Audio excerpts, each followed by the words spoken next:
No améis al mundo por Watchman Nee.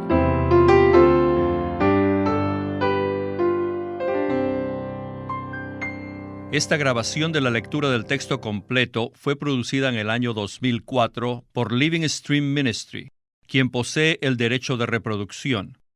Toda la grabación ni ninguna parte de ella puede ser reproducida o usada para ningún propósito sin autorización previa por escrito de Living Stream Ministry. Prefacio a la edición en audio. En julio de 1938, Watchman Nee viajó de su tierra natal, Shanghai, en la China, a Europa y permaneció allí hasta mayo del año siguiente. Y durante ese tiempo viajó por Europa y dio muchos mensajes de la luz que el Señor le había concedido.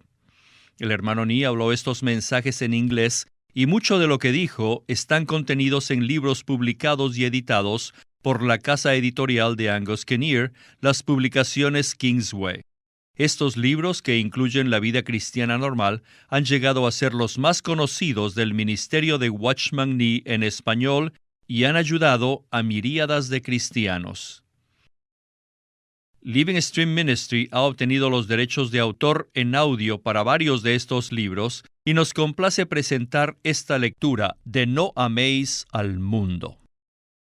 Esta lectura no es una versión abreviada, sino completa de la más reciente publicación del Sr. Kinnear. Living Stream Ministry agradece a la casa publicadora Kingsway por su cooperación en esta presentación. No améis al mundo por Watchman Nee. Prefacio. La mayor parte de este libro proviene de una serie de mensajes sobre el tema del mundo dados por Watchman Nee, Nito Shen, de Fuchao, a los creyentes cristianos en la ciudad de Shanghai al principio de la guerra entre Japón y China. Por lo tanto, están un poco influenciados por las presiones económicas de aquellos días. También se han añadido otras charlas acerca del mismo tema, dadas en diferente tiempo y lugar, durante el período de 1938 al 1941. Por ejemplo, el capítulo 3 está basado en un sermón predicado durante un servicio de bautismo en mayo de 1939. Quedo en deuda con muchos amigos por proveerme las notas que se han usado como el material básico de este libro. El autor ve el cosmos como una entidad espiritual que está detrás de todo lo que vemos, como una fuerza a la que siempre debemos tener en cuenta. Él habla acerca del impacto que el cosmos ejerce sobre el cristiano y a la vez el impacto que éste debería tener sobre el mundo, considerando el conflicto que existe entre la separación y el ser involucrado. Todos los estudios del Sr. Nee muestran una originalidad de pensamiento y sin temor provoca en la mente y el corazón del lector un deseo de responderle a él. Es mi oración que a pesar de que este libro fue estructurado por porciones, el tema pueda tener coherencia y veamos el cuadro de un hombre de Dios en el mundo, y más aún, que nos rete a todos nosotros, los que invocamos el nombre del Señor, para que nos movamos positivamente y con más valentía a través de esta escena terrenal, teniendo siempre en el pensamiento nuestro papel en el propósito eterno de Dios concerniente a su Hijo amado. Angus E. Kinnear, Londres, 1968.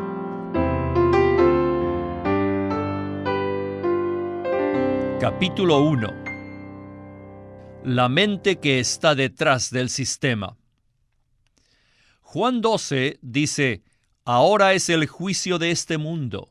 Ahora el príncipe de este mundo será echado fuera. Y yo, si soy levantado de la tierra, a todos atraeré a mí mismo. Versículos 31 y 32. Nuestro Señor Jesús pronunció estas palabras en un momento crucial de su ministerio. Él había entrado a Jerusalén en medio de multitudes entusiastas que se apiñaban alrededor de él. E inmediatamente les habló con nublosas palabras que habría de dar su vida a lo cual una voz en el cielo lo aprobó públicamente. Ahora, de repente, hace esta afirmación doble, que el príncipe de este mundo sería echado fuera y que él sería levantado de la tierra para atraer a todos. Entonces nos preguntamos, ¿qué puede haber significado esta afirmación para aquellos que acababan de aclamarle, los que habían salido a recibirle y que lo acompañaban mientras cabalgaba?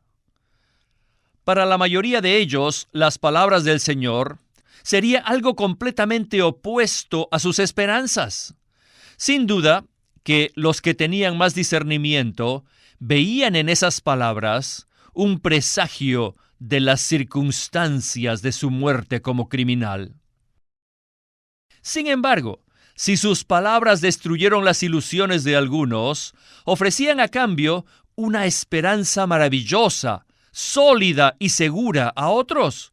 Y estas palabras anunciaban un cambio de dominio mucho más radical que aquel que esperaban los mismos patriotas judíos.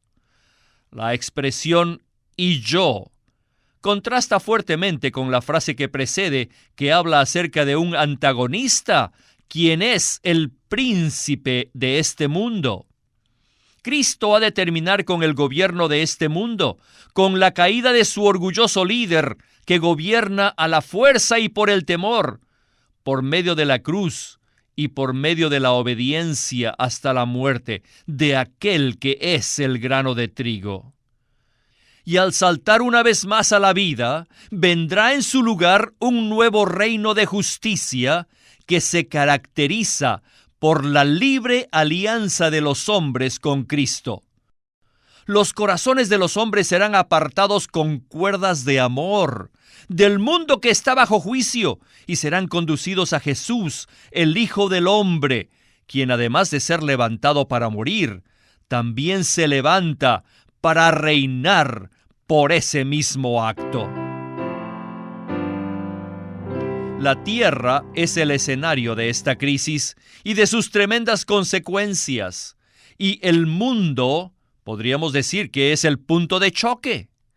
Ese punto es el tema de nuestro estudio, y vamos a comenzar considerando las ideas del Nuevo Testamento que están asociadas con la importante palabra griega cosmos. Según las versiones en inglés, esta palabra se traduce el mundo, salvo en una sola excepción que veremos más adelante. La otra palabra griega, aion, que también se traduce mundo, incorpora la idea de tiempo, y su traducción más apropiada sería la era.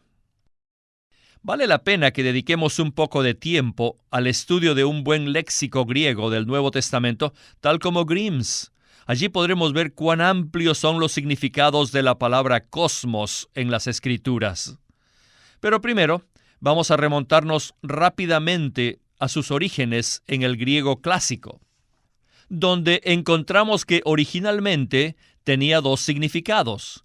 Primero, cosmos significa un orden o arreglo armonioso, y segundo, significa embellecimiento o adorno.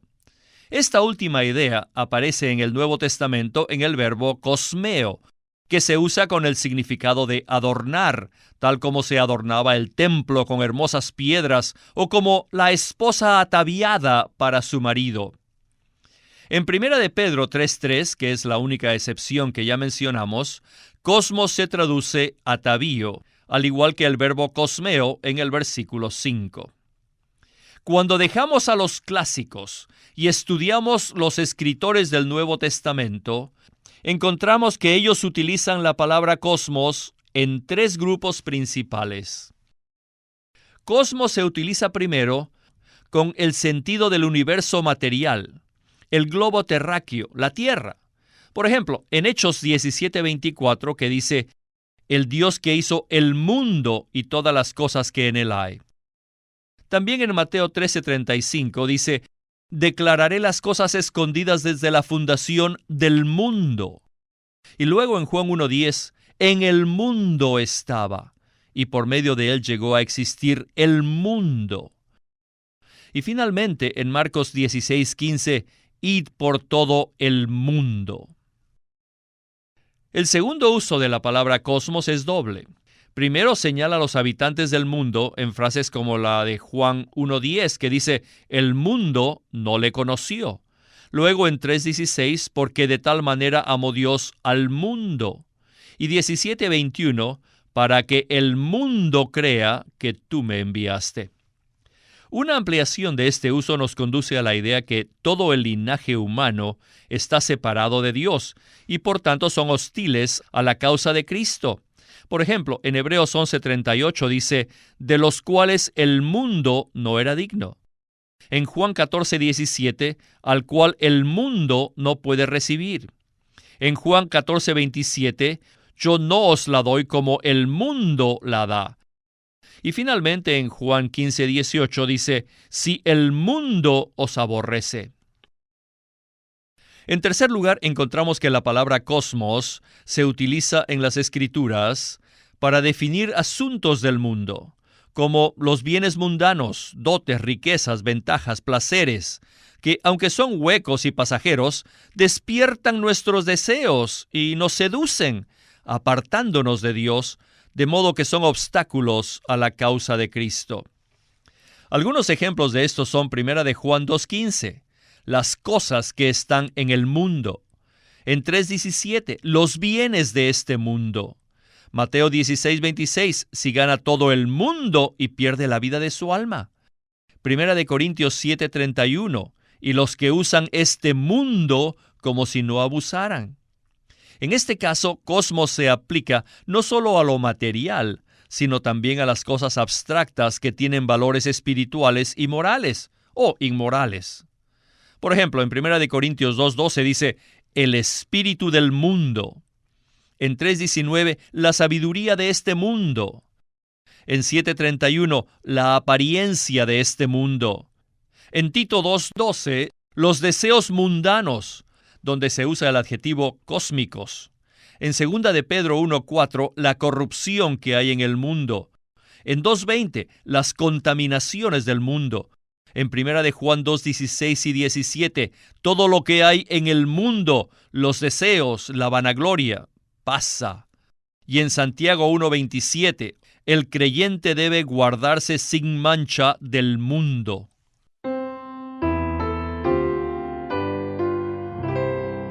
Como se insinúa en el párrafo anterior, el estudiante de la Biblia pronto descubrirá que cosmos es la palabra preferida del apóstol Juan, y él es principalmente quien nos ayuda a llegar a una conclusión más.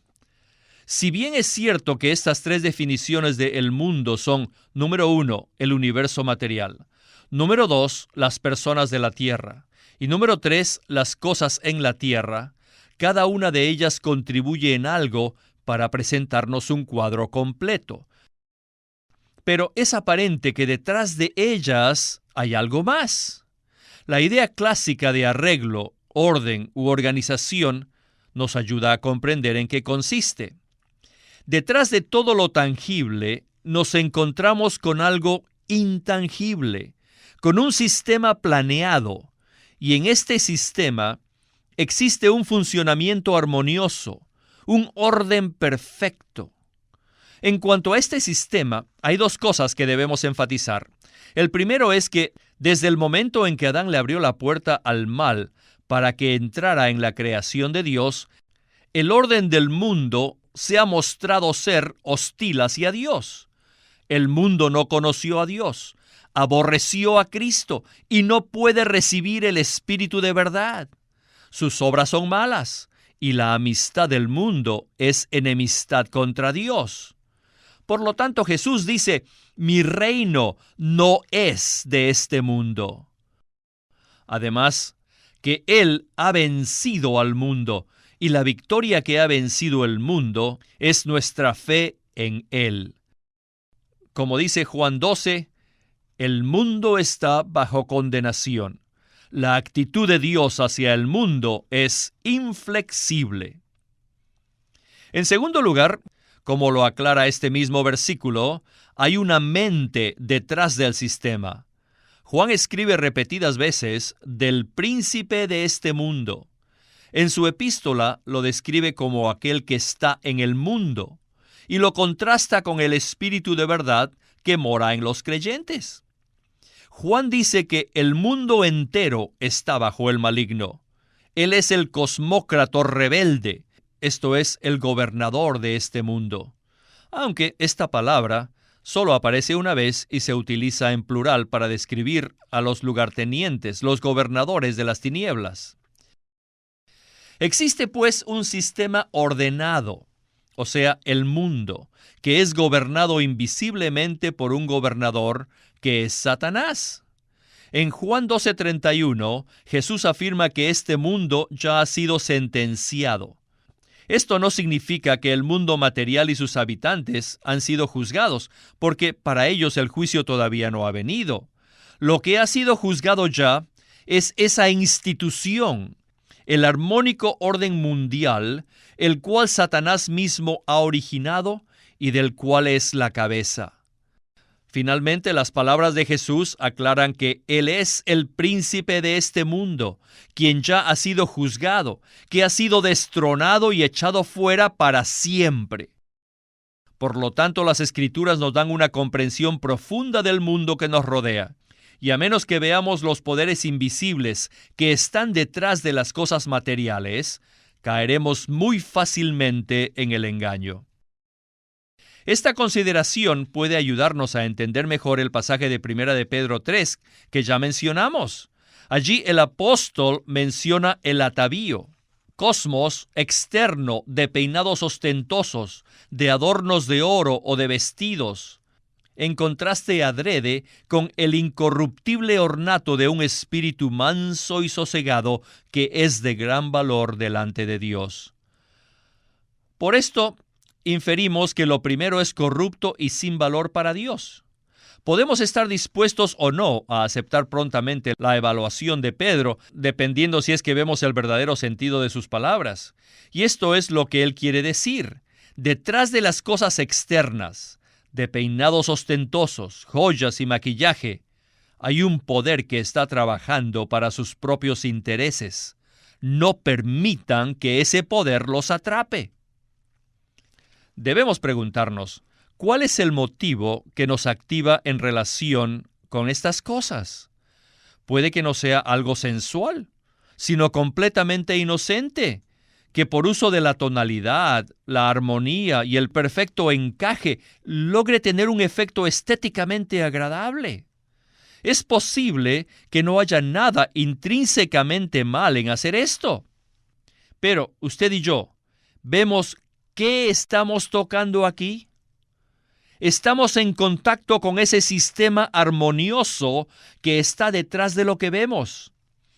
Un sistema que es controlado por el enemigo de Dios. Por esto debemos estar alertas.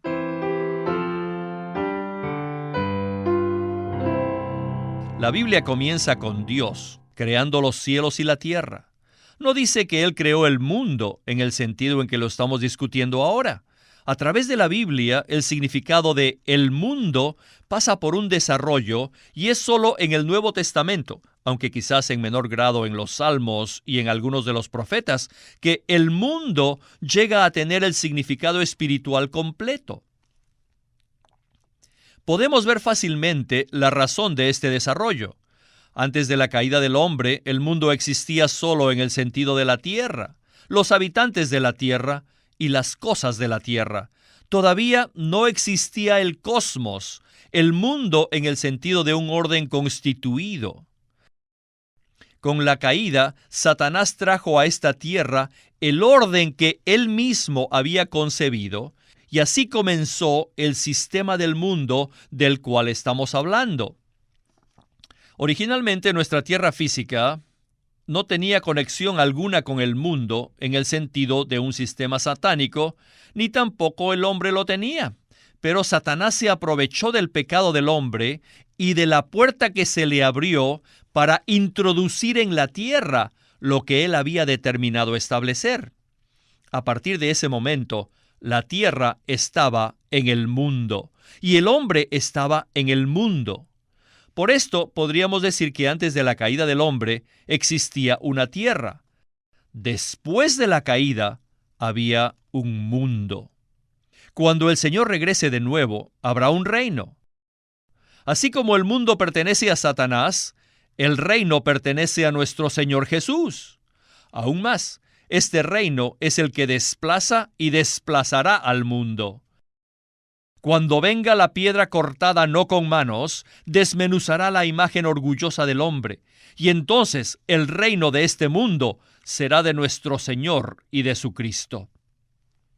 La política, la educación, la literatura, la ciencia, el arte, el derecho, el comercio, la música y cosas como tales son las que constituyen el cosmos, y estas son las cosas a las cuales nos enfrentamos diariamente. Si las quitamos, el mundo como sistema coherente dejaría de ser. Al estudiar la historia de la humanidad, tenemos que reconocer que ha habido un progreso marcado en cada una de estas áreas. Sin embargo, aquí surge una pregunta. ¿En qué dirección tiende a ir ese progreso? ¿Cuál es la meta final de todo este desarrollo? Juan nos dice al final que el anticristo se levantará e impondrá su propio reino sobre este mundo. Esa es la dirección en la que avanza este mundo. Satanás está utilizando el mundo material, los hombres del mundo y las cosas que están en el mundo para finalmente encabezar todo en el reino del anticristo. Es en ese momento que el sistema del mundo habrá alcanzado su cenit, y en aquel momento cada unidad que lo compone será expuesta como anticristiana. En el libro de Génesis no encontramos en el Edén ni siquiera una insinuación de tecnología o la mención de instrumentos mecánicos. Sin embargo, después de la caída, leemos que entre los hijos de Caín había un herrero, un artífice de toda obra de bronce y de hierro. Hace algunos siglos hubiera parecido ilógico discernir el espíritu del anticristo en instrumentos de hierro, a pesar de que hace mucho tiempo que la espada ha estado en abierta competencia con el arado. Pero hoy en día, en manos del hombre, los metales han sido usados para fines siniestros y mortales, y a medida que el fin se acerca, el abuso generalizado de la tecnología y de la ingeniería será cada vez más evidente. Lo mismo se aplica a la música y a las artes. El arpa y la flauta se originaron en la familia de Caín, y hoy día se ve con más claridad en manos no consagradas que su verdadera naturaleza desafía a Dios. En muchos lugares del mundo ha sido fácil establecer una relación íntima entre la idolatría y el arte de pintar, la escultura y la música. Sin duda llegará el día cuando la naturaleza del anticristo será revelada aún más abiertamente que nunca por medio del canto, la danza y las artes visuales y dramáticas. En cuanto al comercio, sus conexiones aún son más sospechosas. Satanás fue el primer comerciante, negociando ideas con Eva para su propio beneficio, y en el lenguaje figurativo de Ezequiel 28, que parece revelar algo de su carácter original, leemos: «En tus contrataciones has multiplicado tus riquezas, y a causa de tus riquezas se ha enaltecido tu corazón». Quizás esto no se preste para discusión, porque la mayoría de nosotros rápidamente admitimos, por nuestra experiencia, el origen y la naturaleza satánica del comercio. Después ya hablaremos más acerca de esto. Pero, ¿qué piensan de la educación? Por supuesto, decimos que eso es algo inofensivo. Todos nuestros hijos necesitan recibir educación. Pero la educación, al igual que el comercio y la tecnología, es una de las cosas del mundo. Tiene sus raíces en el árbol del conocimiento. Como creyentes, ¿cuánto nosotros procuramos proteger a nuestros hijos de los engaños más evidentes del mundo? Y sin embargo, es una realidad que debemos proveerles una educación. Entonces, ¿cómo vamos a solucionar el problema de tener contacto con algo que es esencialmente del mundo y al mismo tiempo guardarlos del gran sistema del mundo y sus peligros? ¿Qué podemos decir de la ciencia? Esa también es una unidad que forma parte del cosmos. También es conocimiento. A medida que avanzamos en el conocimiento de las ciencias y comenzamos a especular acerca de la naturaleza del mundo físico y el hombre, surge de inmediato la siguiente pregunta: ¿hasta qué punto son legítimos los descubrimientos científicos y la investigación? ¿Dónde está la línea de separación entre lo que es útil y lo que es dañino en la esfera del conocimiento? ¿Cómo podemos buscar el conocimiento sin caer en la trampa de Satanás? Estos son los asuntos que debemos mirar. Oh, sí sé que muchos pensarán a primera vista que yo he exagerado muchas cosas, pero esto ha sido necesario para enfatizar ciertos puntos, porque si alguno ama al mundo, el amor del Padre no está en él. Finalmente, cuando tenemos contacto con las cosas del mundo, debemos hacernos la siguiente pregunta: ¿cómo esto afecta mi relación con el Padre? Ya pasó el tiempo en que necesitábamos salir al encuentro del mundo para poder tener contacto con él. Hoy día el mundo se acerca a nosotros y nos busca. Existe afuera una fuerza que opera y que cautiva a los hombres. ¿Alguna vez has sentido el poder del mundo tanto como hoy? ¿Alguna vez había oído hablar tanto del dinero? ¿Alguna vez había pensado tanto de la comida y del vestido? Donde quiera que usted vaya, el tema central de conversación son las cosas del mundo, aún entre los cristianos. El mundo ha avanzado hasta la misma puerta de la iglesia y está buscando atraer aún a los santos de Dios para aferrarlos en esta esfera. Nunca antes habíamos necesitado conocer el poder de la cruz de Cristo tanto como ahora para ser librados.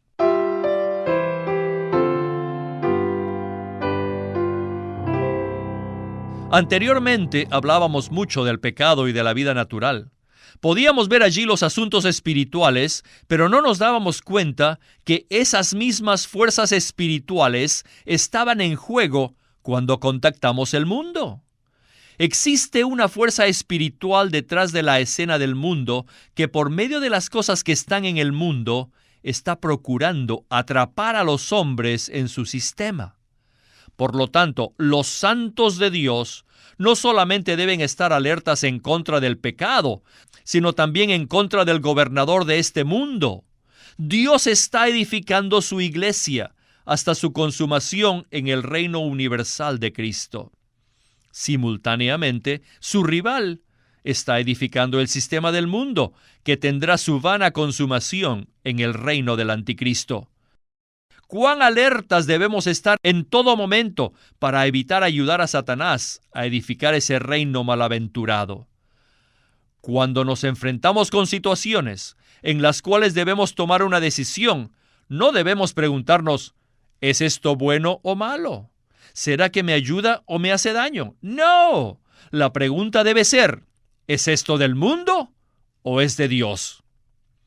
Puesto que hay un solo conflicto en este universo, cuando se nos presenten situaciones en las cuales debemos escoger, solo hay dos alternativas: Dios o Satanás.